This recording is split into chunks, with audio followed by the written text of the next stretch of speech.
This is Tracie Decker, and you're listening to Deep Thoughts About Stupid Shit, because pop culture is still culture. And shouldn't you know what's in your head? Today, I'll be sharing my deep thoughts about Indiana Jones and the Raiders of the Lost Ark with my sister, Emily Guy Birkin, and with you. Let's dive in. Have you ever had something you love dismissed because it's just pop culture? What others might deem stupid shit, you know matters. You know it's worth talking and thinking about. And so do we. So come overthink with us as we delve into our deep thoughts about stupid shit. This show is a labor of love, but that doesn't make it free to produce. If you enjoy it even half as much as we do, please consider helping to keep us overthinking. You can support us at our Patreon. There's a link in the show notes. Or leave a positive review so others can find us. And of course, share the show with your people. Okay, this one is like, this feels like a pillar of our childhood for some reason. It's a 1981 film. So we were quite young when it was first released. I remember watching it like on TVs. So I don't think we were watching it in 1981, but certainly in the 80s. But tell me what you remember, what you know about the Raiders of the Lost Ark. So I remember the Nazis' faces melting at the end because it is horrifying and cool in kind of equal measures. I remember the very beginning with the huge boulder when he subs out the golden idol for the bag of sand. I remember Marion, played by, is it Karen Allen? Yes. Is that her name? Yeah. Mm-hmm. And I remember really liking her. But also, like, even as a kid, at the end, Indiana Jones says they don't know what they've got, and she's like, "Well, I know what I've got. Let's get a drink." And it's just like, why are you a bubblehead all of a sudden? like that line doesn't even make sense. And like, what is wrong with you? Where's the woman out drinking the giant Tibetan guy that we first met? And I remember the monkey. And feeling terrible for the monkey, and the staff that they use to figure out where things are, and being very excited by the idea of this like millennia old scavenger hunt. Like that, there was something very appealing to me about that. Oh, and then the snake that goes through the peep toe of her shoe, because that was another like equal measure horrifying and cool. So I know there's traveling via map, which I feel like I'm sure this wasn't what introduced that idea. No, but I think it did popularize it. Yeah, and I think it really did kind of like solidify it as like a vehicle for showing travel. Yeah. And then I remember it early on. Jones is teaching a class, and it's full of young women because he's Harrison Ford in his prime. And there's one who had written love on one eyelid and you on the other. And I remember as a kid going like, why did she do that? Because even though I was like committed to very handsome men, it was like that wasn't a thing in this movie. And also like trying to figure out like, how do you do that? Because your eyes would have to be closed, and would you get a friend to help? And who would help you with that? And I spent way too long thinking about it. You heard it here first. We've been overthinking since we were children. Since like age 5. So there's a lot of random stuff in there that I remember. I also feel like even as a kid, I felt this kind of like, oh, that's cool, affinity for the fact that they were searching for an important artifact of Judaism. And so it felt like, oh, this movie is mine in a way that I didn't necessarily feel about pop culture, because it was, Judaism was not often brought up unless it was like, oh, yeah, they're having Hanukkah. That was it. So there was something that I really appreciated about that and felt like I was one of the cool kids, even though I didn't really understand a word of what they were talking about. And much of my understanding of like the Ark of the Covenant came from this film. But still, it was just like, and it's mine. It's why I'm one of the group. So tell me, why are we talking about this film today?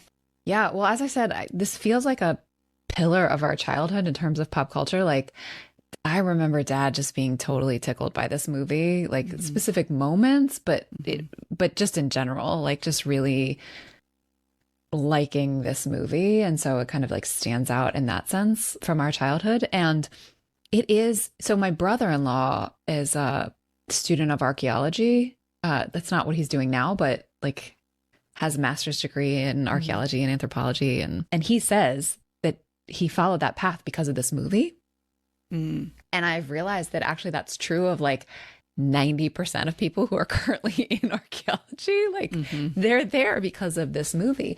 And so I thought, you know, it's become such a touchstone of pop culture. Like so much has derived from it or influenced by it that I wanted to take a look back at it now with today's eyes. And unfortunately, I'm not really excited about what I'm seeing.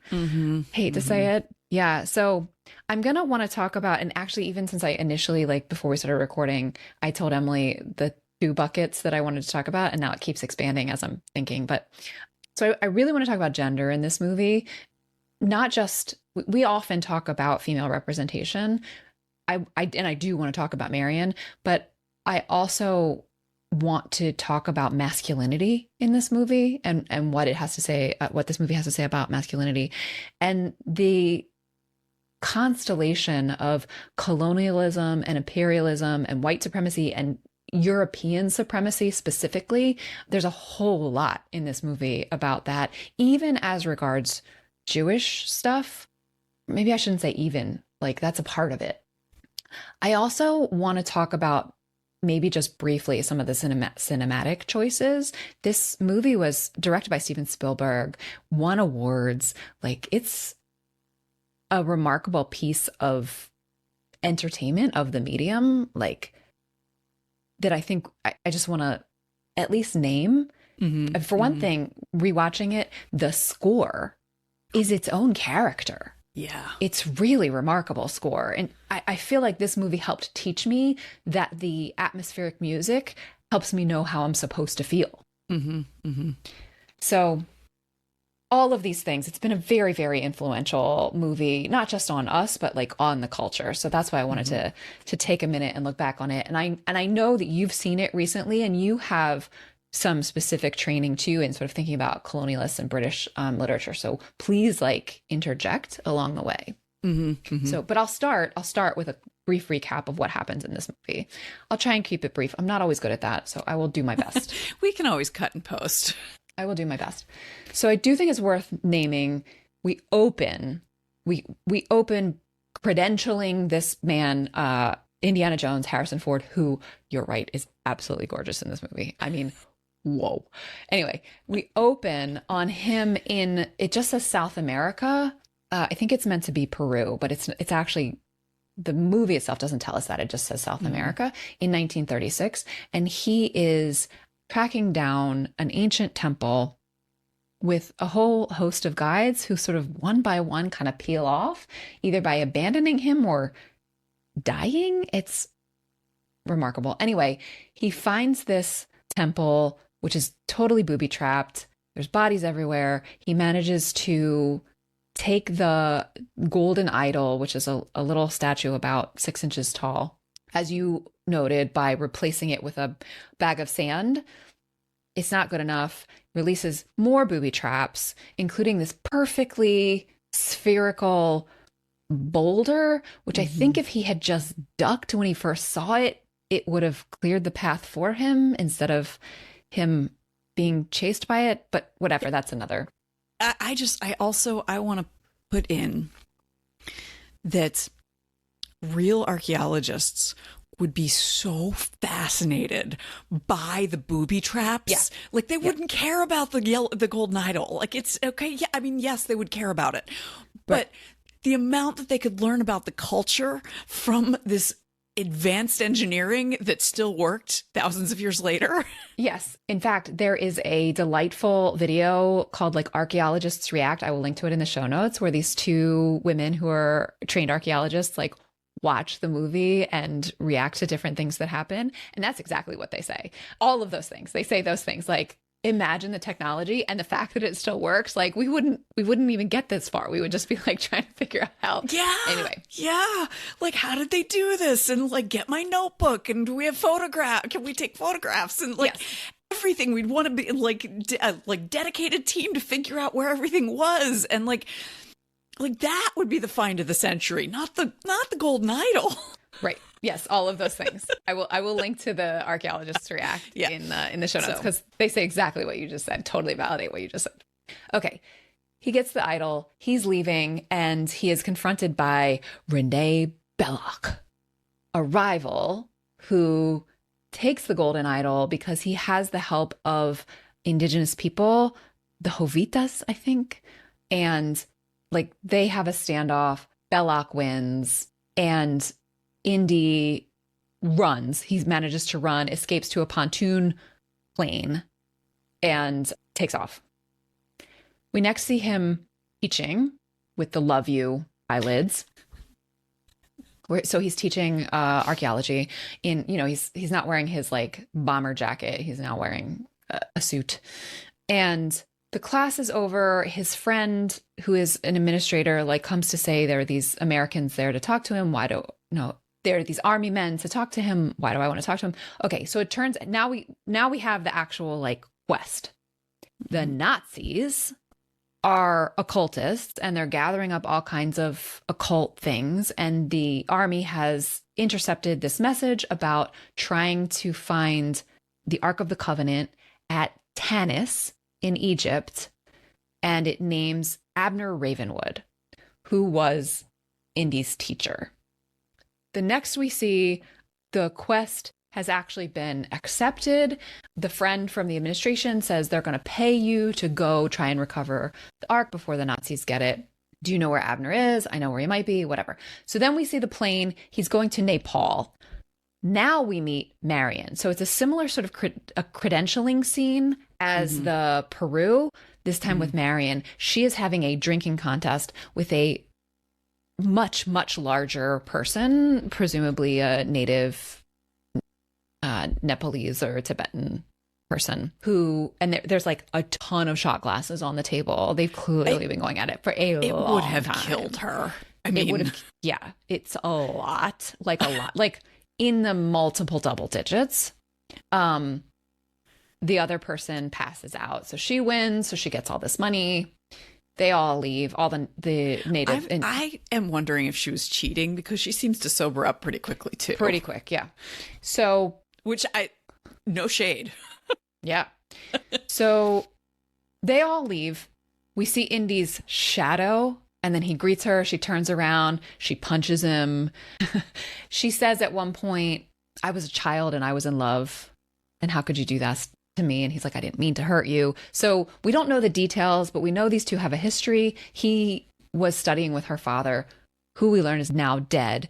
And who kind of like was furious at him for having a relationship with Marion. Yeah. Yes. It is implied that was in fact, yes, that Marion is what? Because she says at one point, I don't think it's in this first scene, but at some point in the movie, she says, he loved you like a son.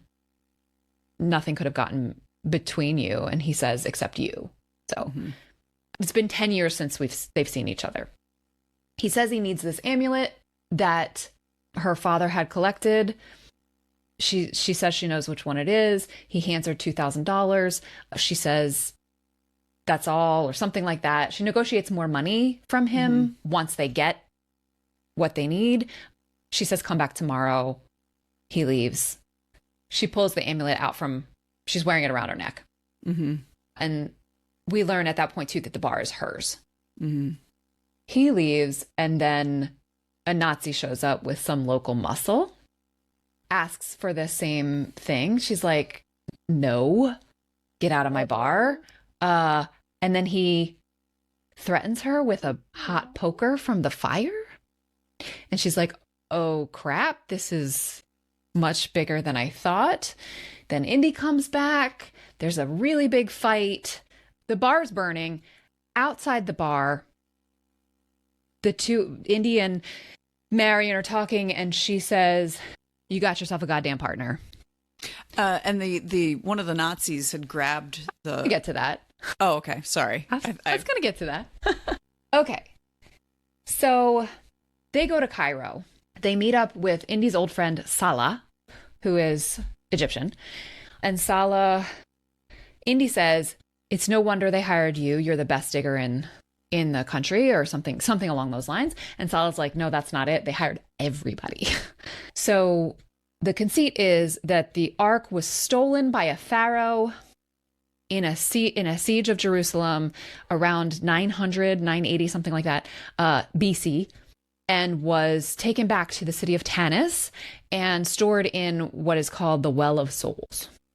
To find the Well of Souls, you need to go to the map room and hold the magic amulet, the one that we were just talking about, at the right height on a staff, and the sun will show you where the Well of Souls is.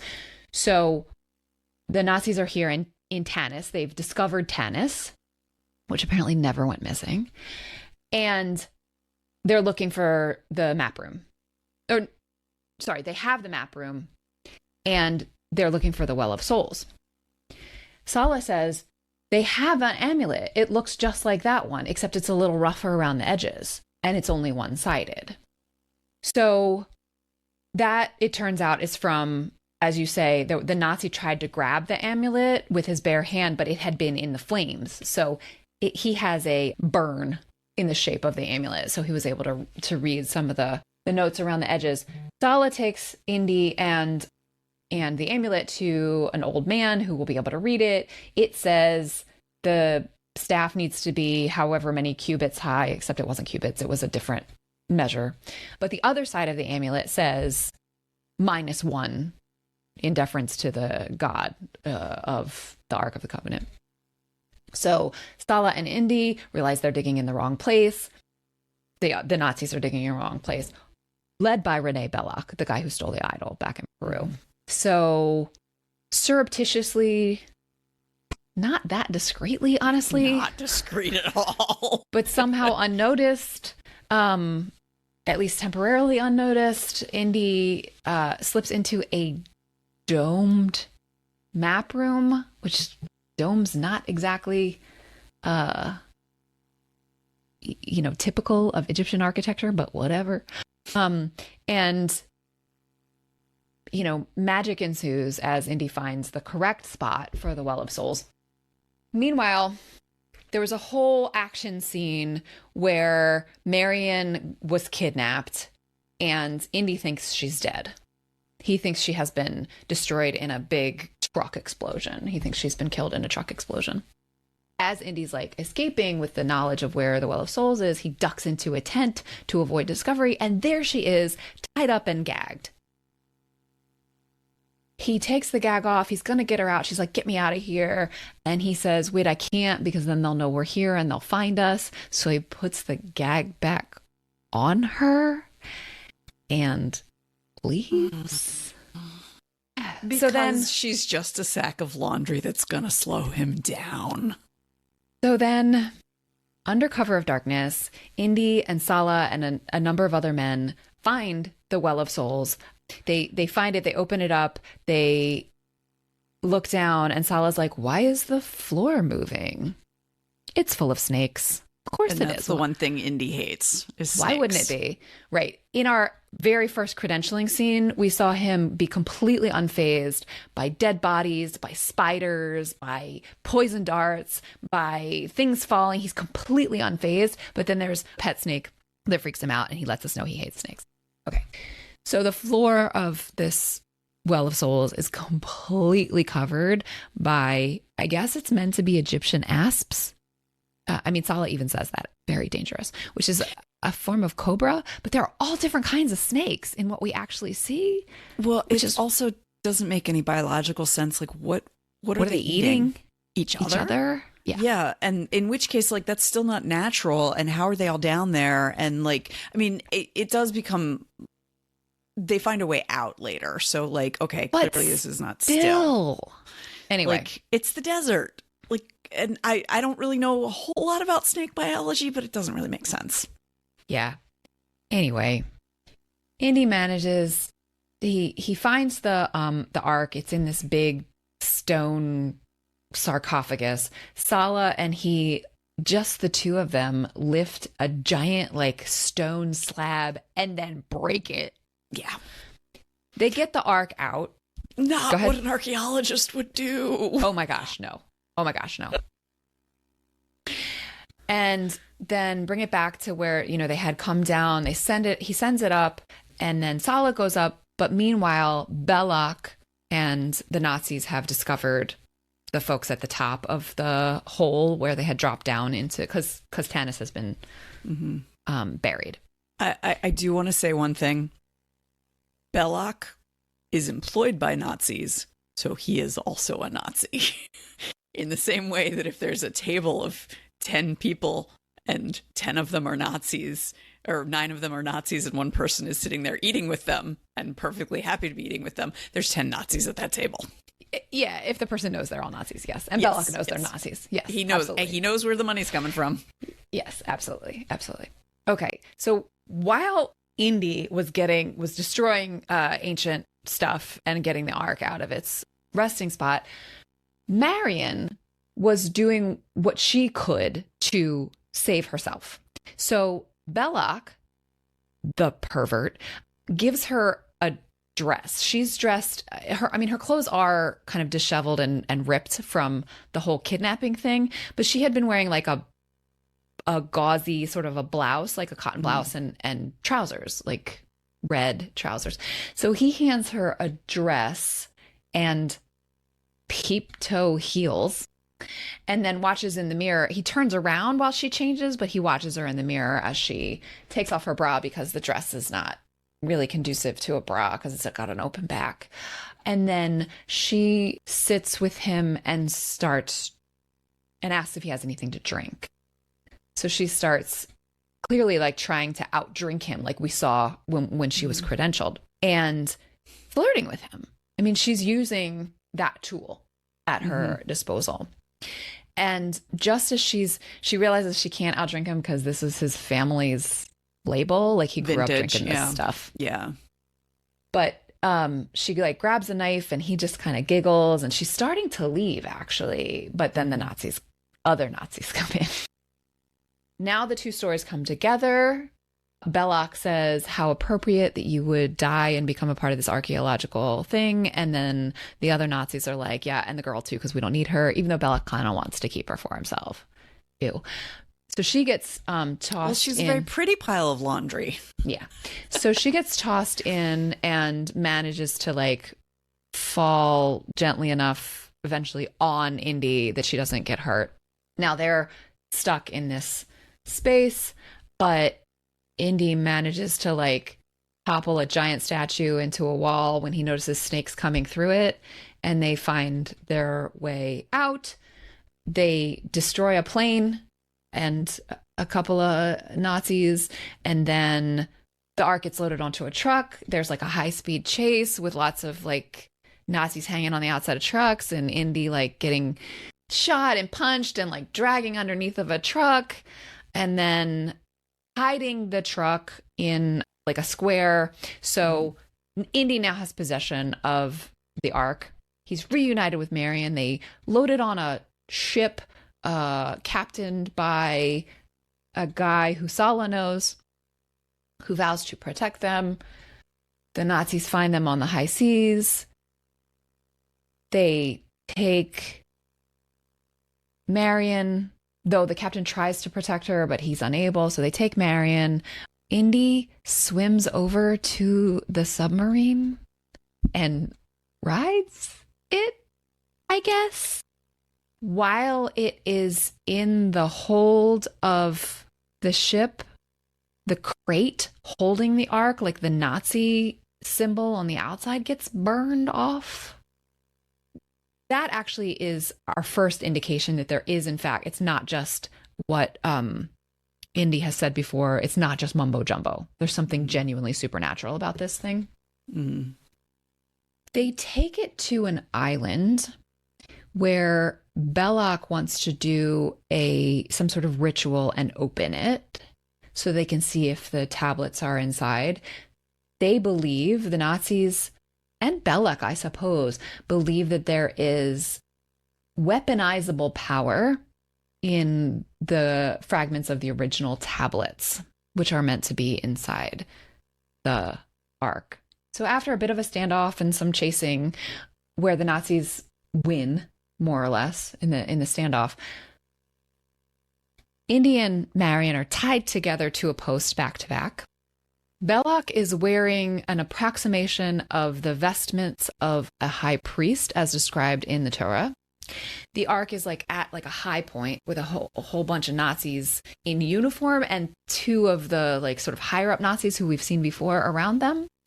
He does some sort of ritual. He's speaking Aramaic, I think. I didn't go to like figure it out. It did not sound right to me. Yeah. I mean, for one thing, it didn't end with amen or amen, but whatever. Anyway, so after he does this, then they open it up and there's just sand inside and they're like very disappointed, but then like starts to be like lightning and thunder, and Indy says, Marion, close your eyes, don't look no matter what happens. And then we watch as these like ghouly kind of like apparitions, like ghosty looking clouds, but then that have human faces kind of come out, and the Nazis are like, oh, it's beautiful, and Belloc's like super excited, but then it turns ugly, and they are like skull faces, and lightning like hits Belloc and then shoots out to a bunch of Nazis, and then the top Nazis' faces melt, what you remember, and then everything gets sucked back up into the Ark, and the lid gets put back on it. Marion and Indy open their eyes. Their bonds have been destroyed, and like, yay, they won. Final scene in the original army guys who first told us about this, that the Nazis were looking for it, are back with Indy and his friend, whose name I totally don't remember. Doesn't matter.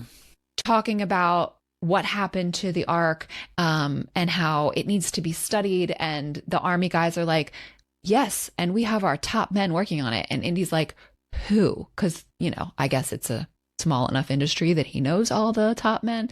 And the guy goes, top men. And then we see, and then there's the scene that you remember. Mm-hmm. He comes out and he's so frustrated, and because they don't know what they have, but Marion knows what she has. So they're going to go get a drink.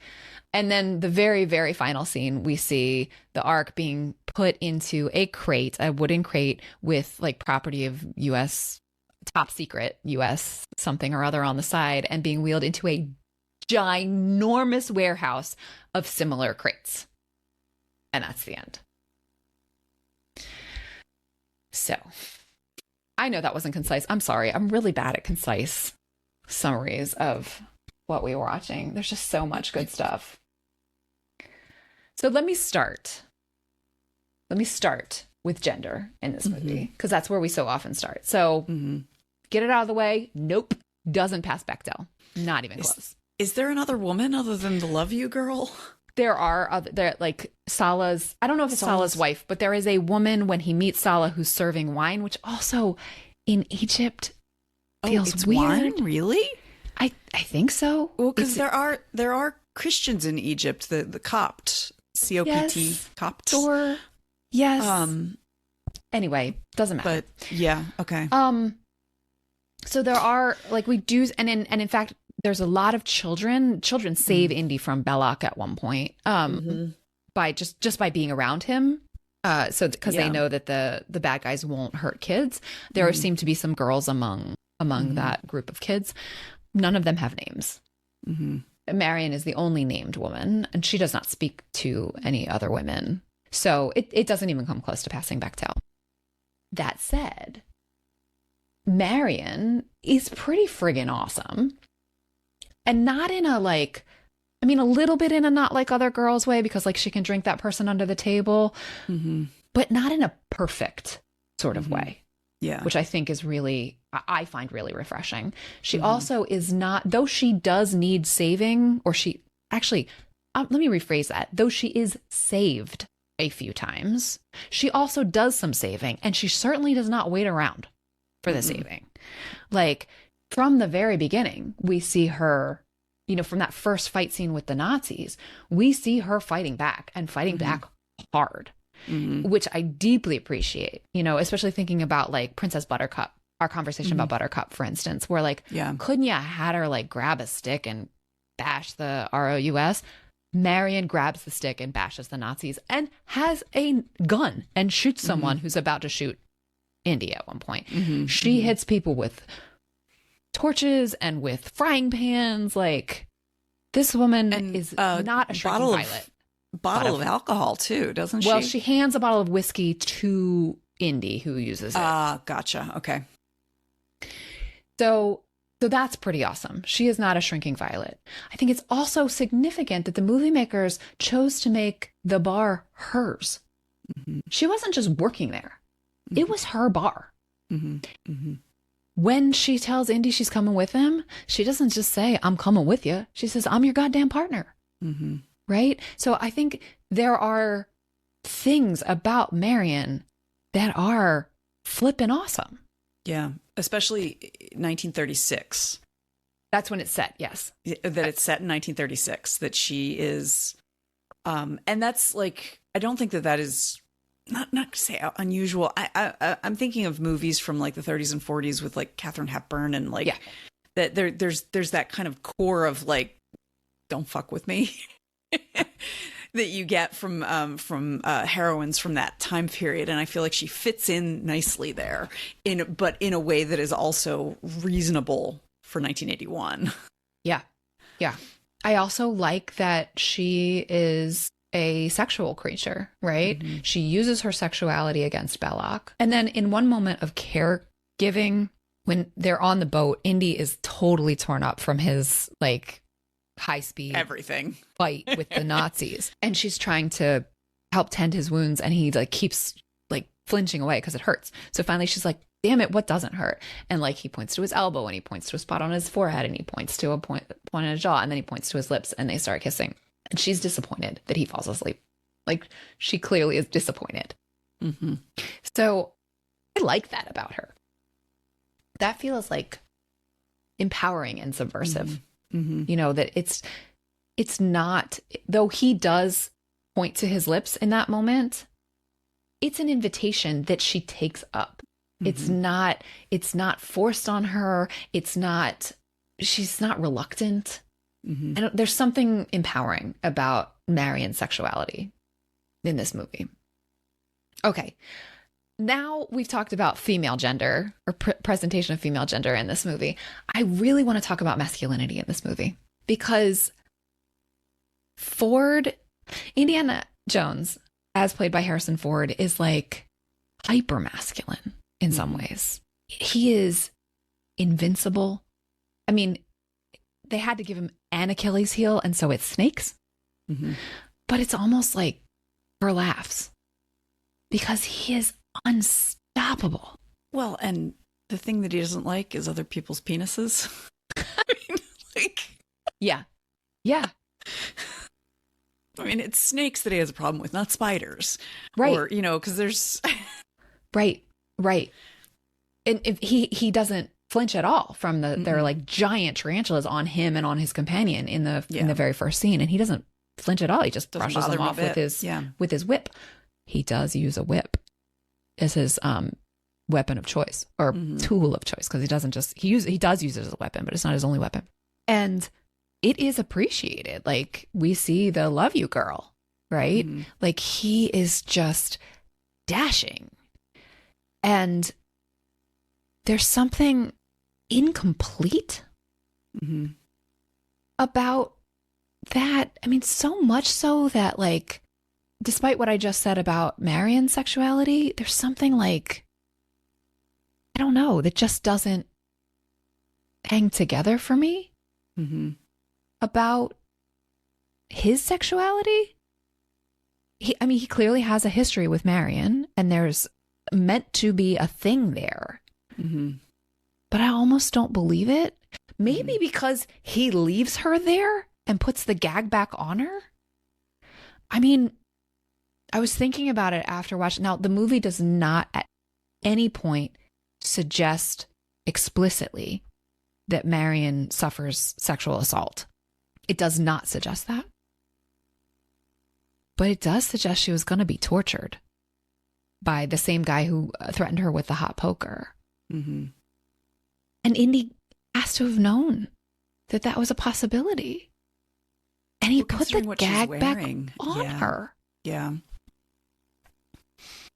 Well, when he puts the gag back on her, she's still wearing the blouse. Oh, she's still wearing the regular trousers. clothes. Okay, gotcha. Yeah, but they're torn up. Yeah, yeah. Like the sleeves are torn and things.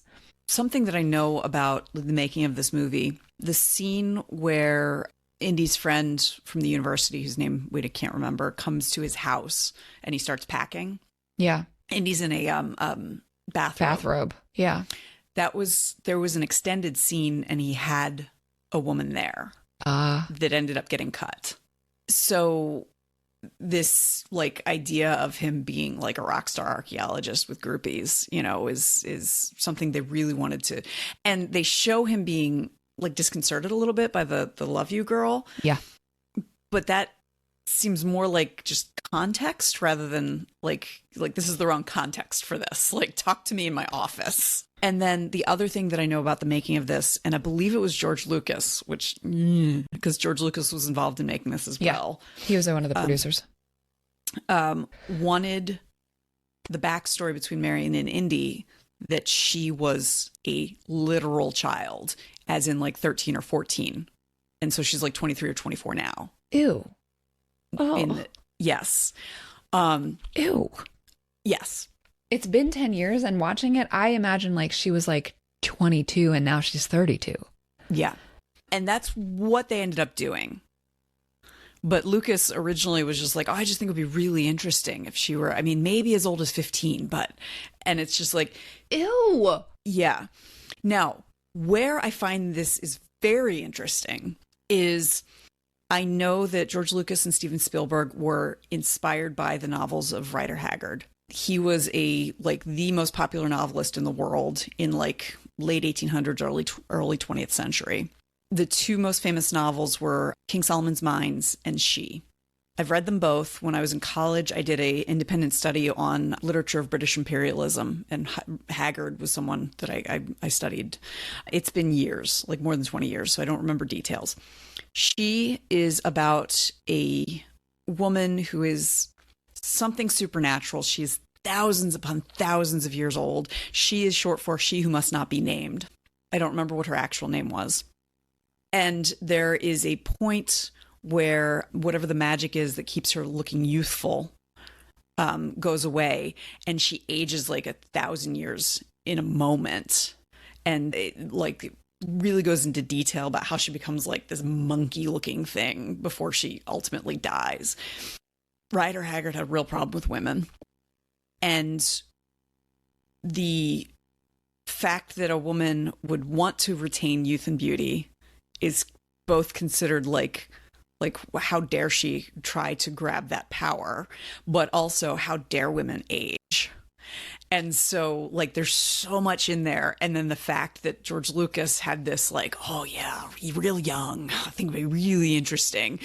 And so like the fact that the like youth of Marion was what was so fascinating to the filmmaker.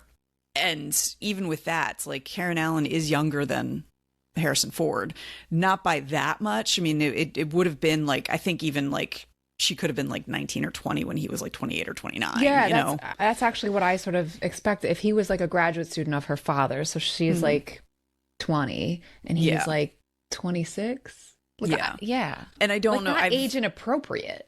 Yeah, I haven't looked it up. I don't know what the actual difference is, but I think it's about 10 or 12 years between Harrison Ford and Karen Allen. Yeah, actually, let me look it up. Harrison Ford, 1942, Karen Allen, 1951. There's a 9-year difference between them. So like a 28-year-old with a 19-year-old. That's pretty big. That's I would be, if I had a 19-year-old child, I would be concerned. Yeah, very. Mm-hmm. And would lead to the dissolution of a relationship with the so that makes sense. Student. Mm-hmm. Yeah, but it also, like, that at least is, it's not pedophilia. Reasonable. Yeah. Yeah. That is two adults able to consent. Yeah. Yeah. So anyway, I think that is very interesting, that there is this like obsession with youth and beauty, and that's part of like Belloc's obsession with Marion is her beauty. He doesn't actually know her as a person. Like, he talks about liking how feisty she is, but it's like, but it's still a challenge to be conquered. Yes. Yeah. Yes. Yeah. Ooh. Yeah, it's gross. And similar to everything that they're doing with the archaeology is a challenge to be conquered. Yeah. It is not actually about knowledge. It's not actually about better understanding history and where human beings came from and like what was important to our distant ancestors or the distant ancestors of people in other places. Like the fact that they open in South America and they don't specify where, as if all of South America is the same. Yeah, well, and even the interest in the Ark is about the potential weaponization of it. Yes. At least from the Nazis. But yes. But yeah, even but let's get into that though. Let's actually talk about that, because you brought in British imperialism by bringing in Rider Haggard. So let's talk about imperialism and some of the like underlying ideologies here, because I think that's relevant to the archaeology question. Mm-hmm. I don't think it's in this movie, but Indiana Jones is famous for saying that belongs in a museum. Mm-hmm. Right? Even that sentiment, which he holds passionately, is imperialism. So white saviorism. It's white supremacy and it's European supremacy. Mm-hmm. Like, no, that belongs with the people to whom it has meaning. Mm-hmm.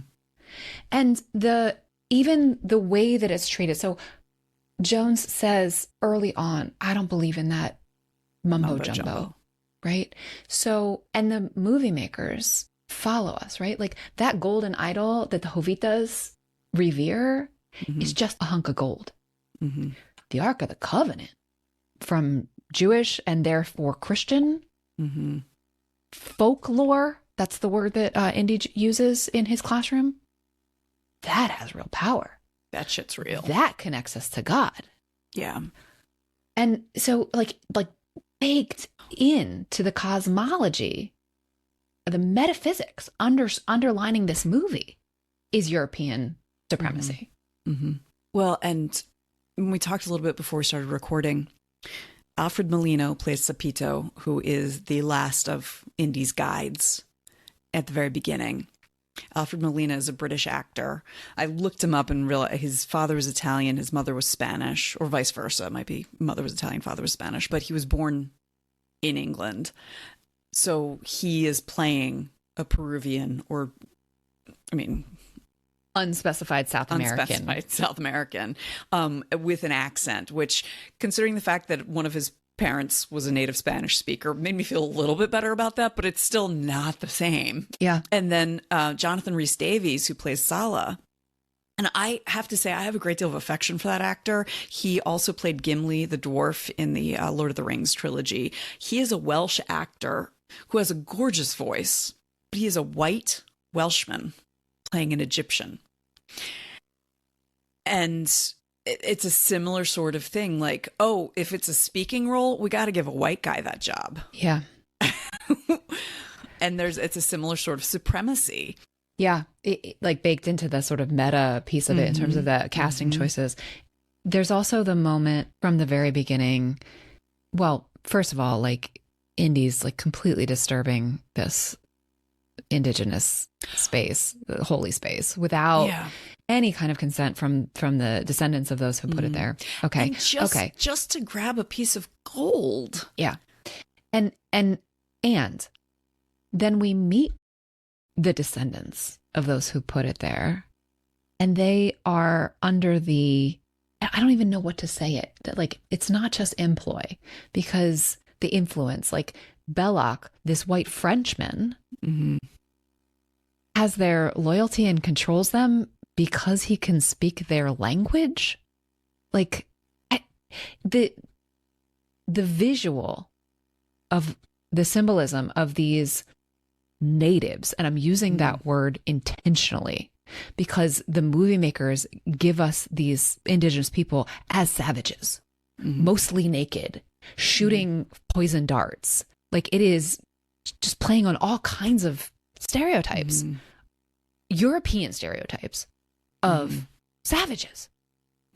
Like, I'm using that word intentionally. Like, that's what they are giving us under the control of this white Frenchman. Now, I do want to say, like the fact that Belloc took the time to learn their language and speak to them, like, in some ways, it's gross that the movie then says, like, okay, and so now, you know, he has their loyalty. But the thing is, that is what you should be doing. You should be learning that. Oh, of course. I'm not suggesting that, like, but that to me, in like, and this, I might be putting too much on this, but my other major in college was French literature, and there was a joke where it was like, what do you call someone who speaks 3 languages? Trilingual. Someone who speaks 2 languages? Bilingual. Someone who speaks 1 language? American. Yeah. And so there is a sense there that, like, indie is very much shoot first, ask questions later, very American. Yes, all of those things. And even with that, the implication for us, the viewer, from the movie makers is that Belloc is somehow savvy and sneaky. Yeah. Not that he's like, and he certainly is not doing the Jovitas any favors. No, in fact, the conversation in English between him and Indy says the Jovitas don't know you like I do. And he says, Belloc says, well, you could warn them if you spoke Jovitas. And then he says something in Jovitas to them. So, like, yes, and that's not what the movie makers are giving us. No. It's interesting because what it shows us, because Belloc is the one who insists on doing the ritual at the end. Yes. That ends in the Nazis' deaths. And his own. Yes. And it feels like there's this comparison with Indy because he, like, immerses himself more, and it gets him to a sticky end. And Indy keeps himself above. Like, he doesn't learn Jovitas. He doesn't actually believe in the stuff until, because he never would have opened the Ark. He just would have taken it to study it or whatever. And so, like, he wins in the end and Belloc loses. And it's very bizarre. I do want to talk about the arc of Indy's, like, character arc, because I don't believe in that mumbo jumbo, but he's read enough about it to know that if he closes his eyes, he'll survive. And when the chips fall, he's like, all right, I'm just going to believe the mumbo jumbo I've read. And so it would be really interesting, because it's now a franchise. Now, I've only seen the first 3. I've not seen the 2 relatively recent ones.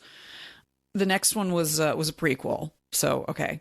But then, what's the one with Sean Connery? What is that one? You know which one I mean. The Last Crusade. Last Crusade. Okay. So in The Last Crusade, he has gone back to, I don't believe that mumbo jumbo. And so, like, there is an interesting character arc there where it's like, he actually has proof it happened in front of him. Now, he didn't see it, but Nazis all died. And he had to have heard what was going on. And then he goes right back to, like, no, I'm a rational man. I'm a rational man of science. Yeah. And it's like, what is that saying to us? Like, what is that saying about masculinity? What is that saying about... I think those are good questions. And I want to add additional questions to it, because I think part of Belloc's downfall is hubris, right? I mean, he is dressed in the vestments of the high priest, or some approximation of that as described in the Torah. But here's the thing. So we're told by the guy whose name we don't know that the Ark could level mountains, that the Bible says the Ark could level mountains. The Bible says no such thing. The Ark is, in fact, powerful, but not like that. So the one that always sticks in my head, because it's always bothered me, there's a story where King David is bringing the Ark into Jerusalem, because we've had this for a while, like in the tabernacle when the people were traveling in the wilderness. We're building Jerusalem. King David is bringing the ark. He's super excited about the ark. He's dancing in front of it. And it starts to slip on its cart. And poor Uzzah, just some dude who's walking behind it, like reaches out to steady it because the thing's going to fall and is instantly struck dead. Because he dared touch the thing without being in the right state. Mm-hmm. A non-Jew, a non-Kohen priest who would deign to perform some sort of ceremony with something as holy as the ark was gonna die. Yeah. If the mumbo jumbo's real from the Bible. Belloc would have known that. Yeah. Like even in the fictional world of Indiana Jones. And so there's something like, in addition to the questions that you're asking about, like this push-pull of like metaphysics is real, but I only believe in physics and reason. There's also this like keeping your place sort of within the holiness hierarchy, which is part of like what closing your eyes is. Like, no one can see my face and live. I mean, there's nothing that says you can't see the content. Like, that's not exact. It's kind of like extrapolated maybe. Like God does tell Moses, no one can see my face and live. That's not what's happening. Like it's so it's made up. It's made up. But even within sort of the alternate universe of Indiana Jones, I do feel like there's some hubris in Belloc believing that he could do this, which is the same sort of thing. Like, he believes it because he's been getting away with it. He learned Jovitas and became the boss of the Jovitas. So of course he can learn the whatever, ancient version of Hebrew and be the boss of the ark. Indy knows better than that. Maybe. It's interesting just because it's based on historical fact that Hitler was interested in occult objects. Yeah. I don't know if Hitler was interested in the Ark of the Covenant or anything like that from the history of Judaism. Well, they have in the movie, they have one of the Nazis say, I'm uncomfortable with this Jewish ritual. Are you sure we need to do this? That's how Belloc convinces them to do it, as you noted. Which, although Belloc hadn't, and then presumably the war would have been over a lot faster. Yeah. Yeah. Because Hitler would have. Well, it was 1936. He would have, There would have been we would have saved millions of lives. Millions of lives, yes. But the the thing is, you get this like kind of weird tension as well if Hitler is looking for, and just within the universe of Raiders of the Lost Ark, Hitler is looking for these legendary weapons from the Torah and history, while wanting them to destroy Jews. And it's like, why would you think that would work for you? Yeah. I mean, that actually, because of Christian supremacy and supersessionism, that actually feels pretty much explainable. Like, supersessionism being what it is, like anything that belonged to Jews is now Christian, and the Jews no longer have claim on it. That's just like the classic. It's on that cathedral, right? Where the Ecclesiastica has defeated Synagogia. Like, oh gosh, I don't know that. Wow. I'll link to it in the show notes. Like, there's a cathedral in Europe with like a figure. They're both female, but she's like holding a cross and she's victorious. And then there's another figure that's meant to be the synagogue, and she's holding a staff with a Star of David, and she's blindfolded and broken, and that question actually doesn't feel hard to answer, even in our universe. That's true. I think it's worth highlighting the illogic of it. The hypocrisy of it, absolutely. Yeah, the hypocrisy of it. And then also the fact that Steven Spielberg is Jewish. Yeah. Like, I think that there's a reason why it's Raiders of the Lost Ark. I mean, we get to the Holy Grail with Last Crusade. Yeah. But, he starts with the Ark. Yeah, and there's definitely a comment that the Nazi symbol gets burned off that I pointed out in my yes, absolutely. And I mean, the Nazi's face is burned off, melted off. Yeah, and that is such a useful symbol. Absolutely. Well, We've been recording for a minute. I feel like there are other things that I could say about this movie. I mean, like the body count is really high. I feel like some of the, even in what we've been talking about right now, I feel like there's a bit of fetishization of ancient people, including Israelites and sort of the ancient Jewish practice that is worth unpacking, but I don't have time to unpack right now. So I do want to make one comment. There's that famous scene where there's extended fight scene, and then there's a guy with a giant knife or sword, and he's like, doing all these things, and Indy just takes his gun and shoots him in the head. And it's very funny, like the timing, and the reason behind it is because Harrison Ford had gotten like dysentery or something like that, and so like they were supposed to have over, but yeah, no, he was sick. He was sick, and so like there was supposed to be an extended sword fight scene, and they're like, okay, we'll cut it, and here's how we do it. But the effect is more of this like Western and white supremacy. Yeah, so it's like, I have the better weapon. Yeah, you have all this flourish, and it's meaningless in the face of my better weaponry, which like. It's so well done in terms of comedic timing, even just but thinking about the fact that it's a dead person. And the reason for it, it gets into what I love about like storytelling and stuff like that is like, you know, sometimes you got to swerve because of like an actor is sick and you end up making this iconic moment. But then it's like, what is it telling us? Yeah. This iconic moment. What lessons is it imparting? What lessons are we learning? And it's not pretty. Yeah. Yeah. I feel like I'm going to have a hard time like summing up, but I will try. I will try. So gender, we do not pass the Bechdel test. And Marion has greater agency and more power in both traditionally feminine coded ways through her sexuality and in traditionally male coded ways through like physically hitting people, through out drinking people. Masculinity as performed in this movie is over the top, perfect, macho, unflinching. The colonialism / imperialism / white supremacy / European supremacy in this movie is both overt and covert, which is interesting. It really is. It really is. It's both baked into the metaphysics of what happens in this movie and also just outwardly performed over and over and over again. It's also like a really powerful example of this medium in terms of the ways that it is able to move the viewer through the score, through the action, like through kind of the build. The shadows, like the way they use shadows is amazing. The crescendo of stakes.